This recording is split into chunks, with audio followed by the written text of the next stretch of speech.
அனைவருக்கும் நம்ம புதுசாக டிவிகேவில் ஒரு அலோலியா பாபு ஒருத்தர் வந்திருக்காரு. அந்த அலோலியா பாபு என்ன சொல்கிறாருன்றத வீடியோவோட கடைசி எண்டில் பேசுவோம். அதுக்கு முன்னாடி இந்த காணொலியை நீங்கள் பாருங்கள். நம்ம என்ன பேசணும்னு நம்ம சொன்னால் யாரும் கேட்க மாட்டான். சில பேருக்கும் சில பிரபலங்களை சொன்னால் சில பத்திரிகையாளர் சொன்னால் அவங்களுக்கு உரைக்கும்.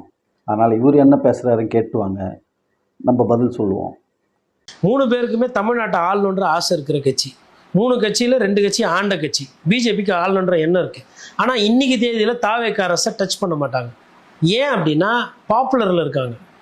இப்போ தொட்டிங்கன்னா இவ்வளோ மறைச்சி விஜய் சார் 2 வீடியோ போட்டு பார்த்தீங்களா என்ன ஆளை விடல, நான் என்ன தப்பு பண்ணேன், கொள்கை எதிரியை தோக்கடிச்சிட்டாங்க, இது வந்து அரசியல் எதிரி, கொள்கை எதிரி, எல்லா எதிரியும் சொல்லிட்டு அப்புறம் அதிமுக இவர் இந்த வேலை பார்த்துட்டாங்க அப்படின்ட்டு பண்ணுறதெல்லாம் இவங்க.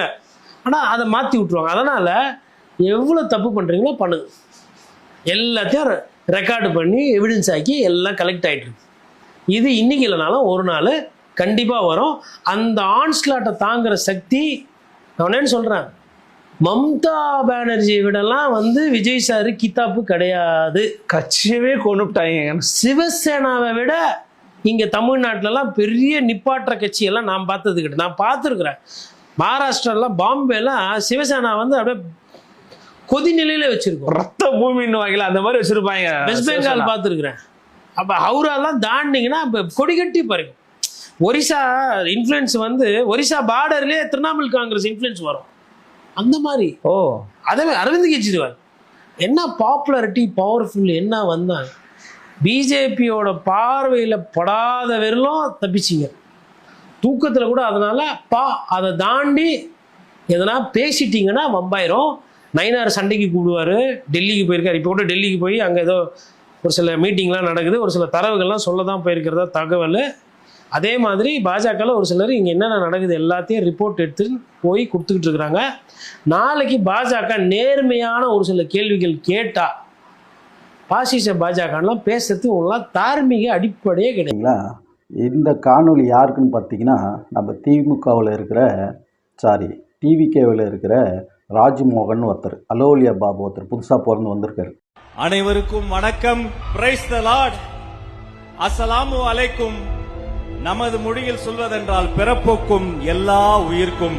அவருடைய முதலமைச்சரை கூல் பண்ணணும் அப்படின்றதுக்காக அவர் முதலமைச்சர்கிட்ட நல்ல பேர் வாங்கணும். ஏன்னா அவங்க ஜோசப் விஜய் அவர்களாச்சே. அதனால் அதுக்காக அவரும் கரெக்டாக தான் இருக்கிறாரு. அவர் பாவம் வெள்ளவந்தி பச்சவந்தியாக இருக்கிறாரு.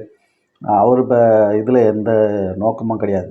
ஆனால் சுற்றி இருக்கிற கூட்டம் இருக்கிற பார்த்தியா, இதை பயன்படுத்தி இந்த மாதிரி பாஜக கிட்ட மோதினா என்ன ஆகும் அப்படின்றத இந்த காணொலியில் அவர் கரெக்டாக சொல்லியிருப்பார். அந்த பத்திரிகையாளர் கோட்டீஸ்வரன் இதை தான் நம்ம சொல்ல வந்தது. பாஜக கிட்ட வச்சுக்கிட்டிங்கன்னா எங்கே எப்படிலாம் அவங்களாம் கெஜ்ரிவால், மம்தா பானர்ஜி, அங்கே இருக்கிற மகாராஷ்டிராவில் இருக்கிற சிவசேனா, அதுபோல் இங்கே இருக்கிற திமுக, இதெல்லாம் இங்கே திமுகவை எதிர்த்துக்கு பாஜக வராமல் போகலாம். ஆனால் கூப்பில் உட்கார வச்சுட்டாங்கல்ல, அதுதான் அங்கே பாஜக உள்ளே வந்துடும், இது வந்துடும். அதே போல் டிவிகேவுக்கும் ஒரு தடவை ஜெயிச்சிருக்கீங்க. நீங்கள் இன்னும் எப்பவும் இதே மாதிரி நினச்சிட்டு இருக்காதீங்க. என்ன, பாஜகவை பற்றி தெரிஞ்சவங்களுக்கு தான் நல்லா தெரியும். அது எந்த நேரத்துலையும் எப்போ வேணாலும் விஸ்வரூபம் எடுக்கும். அது சில பேருக்கு தெரியாமல் இருக்கலாம். பாஜக கிட்ட மட்டும் ஆடாதீங்க. அவ்வளோதான் நான் உங்களுக்கு இந்த ராஜ்மோகன் மாதிரி ஆட்களுக்கு சொல்லிக்க விரும்புகிறது. அதாவது எல்லாரையும் மதிங்க. திமுக எடுத்த அதே ஃபார்முலாவை நீங்கள் பயன்படுத்துனீங்கன்னா உங்களையும் அதே மாதிரி ஆக்கிடுவாங்க. ஜாகிரதை.